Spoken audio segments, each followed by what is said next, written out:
Jumpa lagi di Gudang Baca. Dalam video kali ini kita akan membahas perjuangan mempertahankan kemerdekaan Republik Indonesia.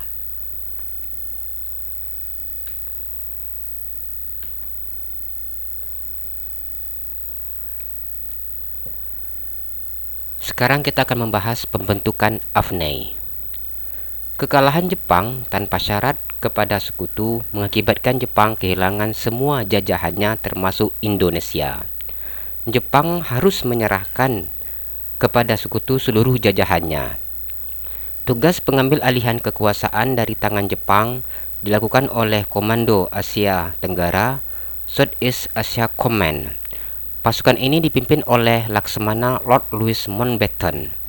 Untuk melaksanakan tugas itu, Mountbatten membentuk komando khusus yang diberi nama Allied Forces Netherlands East Indies atau disingkat dengan AFNEI.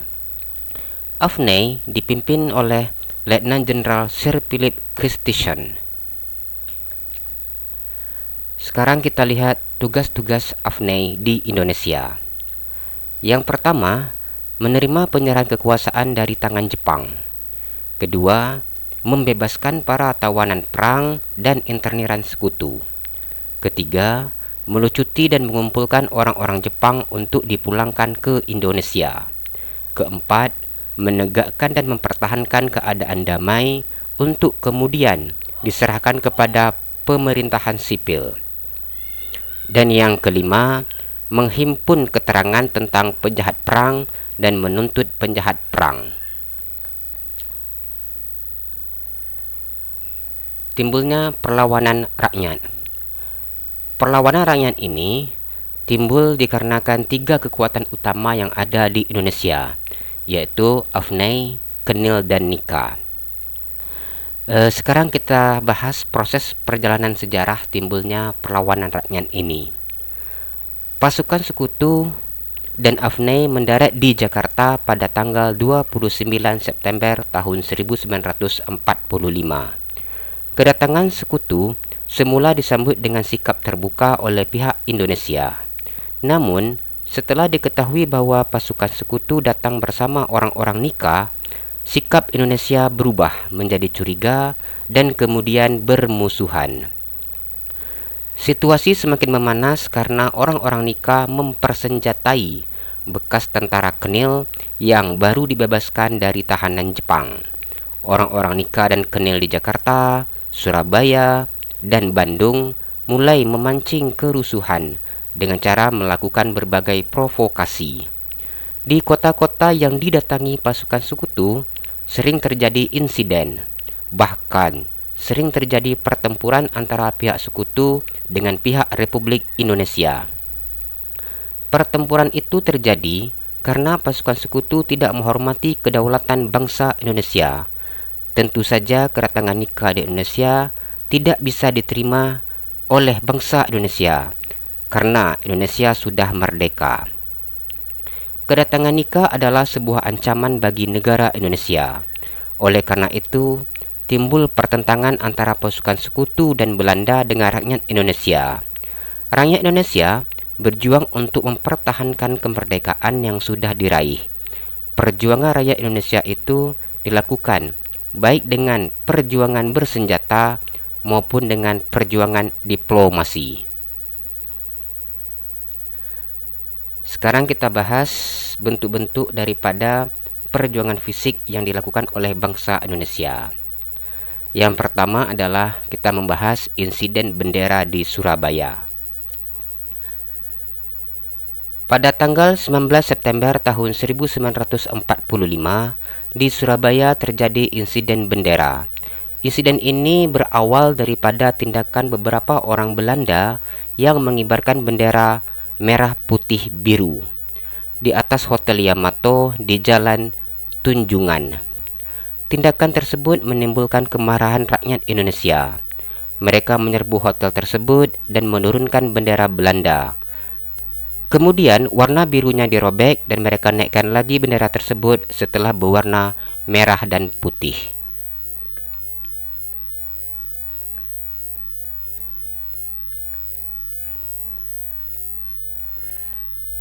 Pertempuran 5 hari di Semarang. Kita bahas yang pertama adalah penyebab peperangan. Pertempuran di Semarang dipicu oleh peristiwa yang terjadi pada tanggal 14 Oktober tahun 1945.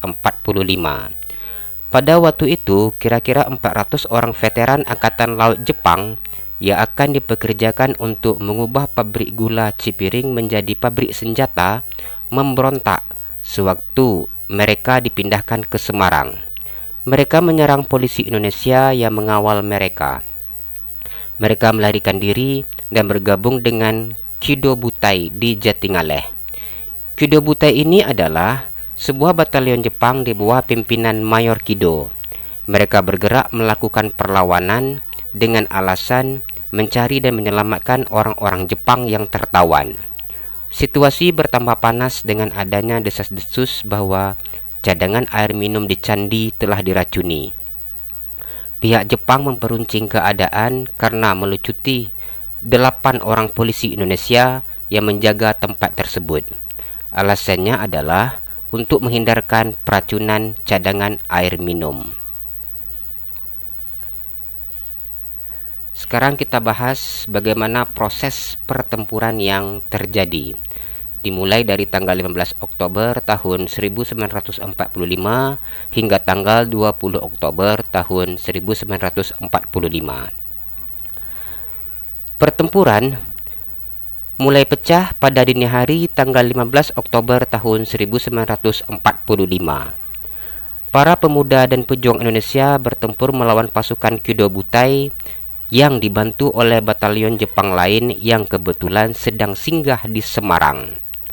Pertempuran yang paling banyak menelan korban terjadi di Simpang 5. Berlangsung selama 5 hari, pertempuran baru berhenti setelah Gubernur Wongso Negoro dan pimpinan TKR berunding dengan komando tentara Jepang.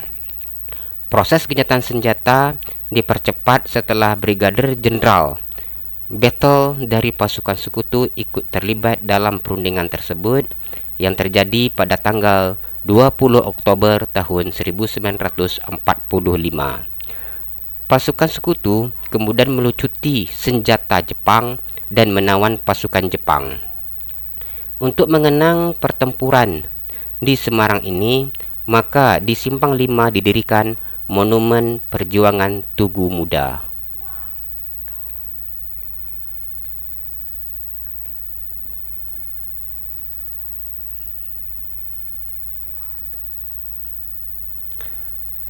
Sekarang kita membahas pertempuran di Surabaya. Yang pertama kita bahas dulu bagaimana kedatangan Malabi.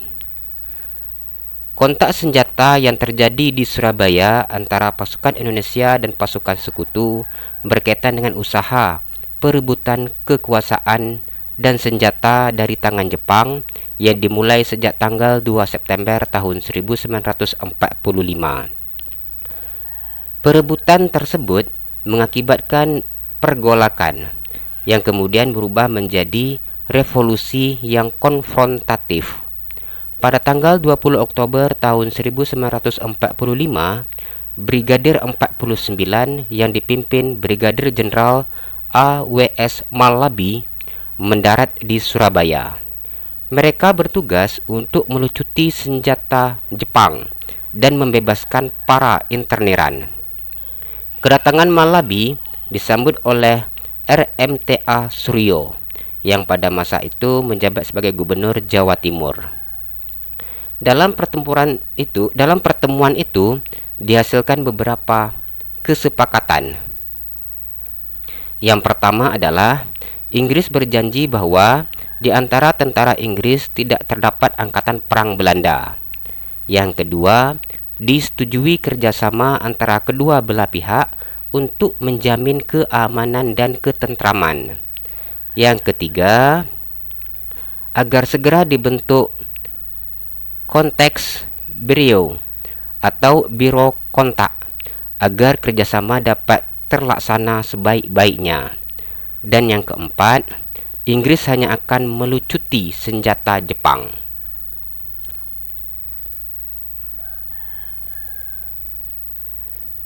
Sekarang kita lihat serangan Inggris di Surabaya. Atas kesepakatan yang telah kita bahas sebelumnya, maka Inggris diizinkan masuk ke kota Surabaya. Ternyata dalam prakteknya, Inggris tidak menepati janjinya.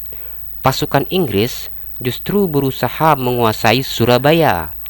Secara kronologis, serangan Inggris terhadap Indonesia bisa kita lihat dalam proses berikut ini. Tanggal 26 Oktober tahun 1945, satu pelton File Security Section di bawah pimpinan Kapten Shaw menyerang sebuah penjara di Kalisosok dan juga pusat-pusat penting lainnya, seperti pangkalan udara, kantor pos, dan gedung pemerintahan. Kemudian berlanjut pada tanggal 27 Oktober tahun 1945. Pasukan Inggris menyebarkan pamflet-pamflet yang berisi perintah agar rakyat Surabaya dan Jawa Timur menyerahkan senjata hasil rampasan dari Jepang. Dengan kejadian ini, maka pihak Indonesia menginstruksikan kepada semua pemuda untuk siap siaga penuh menghadapi segala kemungkinan yang akan terjadi. Akhirnya terjadi juga kontak senjata antara pemuda Indonesia dan Inggris. Semua pemuda di seluruh kota menyerang Inggris dengan segala kemampuan.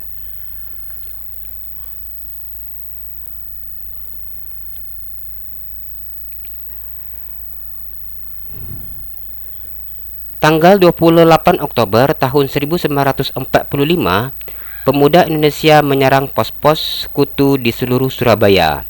Pada tanggal 29 Oktober tahun 1945, komando sekutu menghubungi Presiden Soekarno untuk menyelamatkan pasukan Inggris agar tidak mengalami kehancuran total.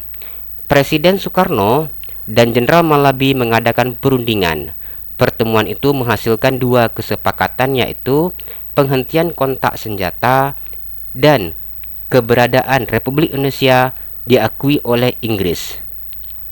Cara menghindari kontak senjata diatur sebagai berikut, yaitu 1. Surat-surat selebaran yang disebarkan tidak berlaku lagi. 2. Kota Surabaya tidak dijaga oleh tentara sekutu kecuali kamp-kamp tawanan. 3. TKR dan polisi diakui oleh sekutu. 4. Tanjung Perak untuk sementara waktu diawasi bersama TKR, polisi, dan tentara sekutu untuk menyelesaikan penerimaan bantuan berupa obat-obatan untuk tawanan perang. Sekarang kita bahas tewasnya Brigadir Jenderal Malabi. Tanggal 30 Oktober tahun 1945, seluruh biro kontak menuju ke beberapa tempat. Gencatan senjata tidak dihormati oleh pihak sekutu. Dalam salah satu insiden yang belum pernah terungkap secara jelas, Brigadir Jenderal Malabi ditemukan meninggal dunia. Akibat daripada kematian Brigadir Jenderal Malabi adalah keluarnya ultimatum daripada pihak sekutu atau Inggris kepada rakyat Surabaya, yang mana pada tanggal 9 November tahun 1945, pimpinan tentara sekutu di Surabaya mengeluarkan ultimatum kepada rakyat. Ultimatum dari pasukan sekutu tersebut pada pokoknya berisikan: 1. Tuntutan pertanggungjawaban pihak Indonesia atas terbunuhnya Malabi. 2. Instruksi yang menuntut agar semua pemimpin dan orang-orang Indonesia yang bersenjata harus melaporkan diri. Mereka harus meletakkan senjatanya di tempat-tempat yang telah ditentukan oleh pihak sekutu. 3.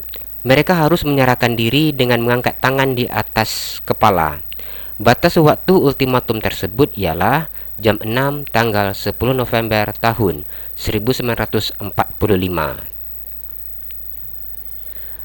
Akibat daripada ultimatum tersebut adalah pecahnya Perang Surabaya. Ultimatum tersebut ditolak oleh para pemimpin dan rakyat Surabaya. Batas ultimatum akhirnya habis, maka pecah pertempuran hebat antara pasukan Indonesia dan Inggris. Pertempuran sengit terjadi pada tanggal 10 November tahun 1945. Pasukan Inggris yang dilengkapi dengan peralatan perang yang canggih menggempur para pejuang Republik Indonesia. Dalam pertempuran tidak seimbang tersebut, yang berlangsung sampai awal bulan Desember tahun 1945, telah gugur beribu-ribu pejuang bangsa Indonesia. Salah satu tokoh dan pemimpin perjuangan rakyat Surabaya yang memegang peranan paling besar adalah Bung Tomo. Dalam pertempuran yang tidak seimbang, Bung Tomo terus mengobarkan semangat rakyat Surabaya supaya terus maju pantang mundur. Peristiwa di Surabaya merupakan gambaran keberanian dan kebulatan tekad bangsa Indonesia untuk membela tanah air dan kemerdekaan. Sekarang, peristiwa 10 November diabadikan sebagai Hari Pahlawan, dan Tugu Pahlawan di tengah kota Surabaya melambangkan keberanian dan semangat juang bangsa Indonesia. Terima kasih, sampai jumpa lagi di video yang berikutnya.